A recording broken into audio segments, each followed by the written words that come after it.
In today's video, I am going to teach you how to turn off Gemini on Gmail. We will do this from the Gmail settings on a computer.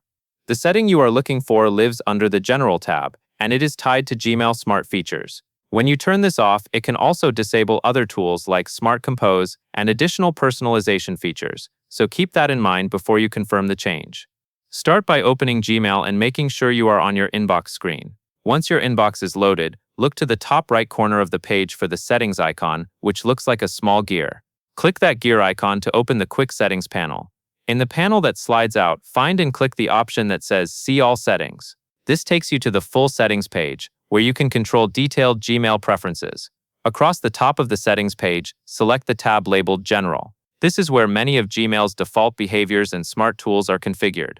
Now scroll down through the general settings until you reach the area related to smart features and personalization. You may see wording that references smart features, personalization, or similar options that enable Gemini and other helpful suggestions inside Gmail. Click into that smart features section so you can change the current setting.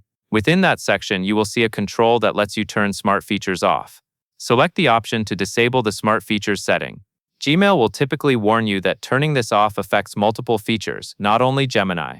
Take a moment to read that message so you understand what will change in your account experience. When you are ready, click Turn Off and Reload. Gmail will refresh the page and apply the updated setting. After the reload completes, you can return to your inbox, and Gemini-related assistance and other smart personalization features should be disabled based on that setting.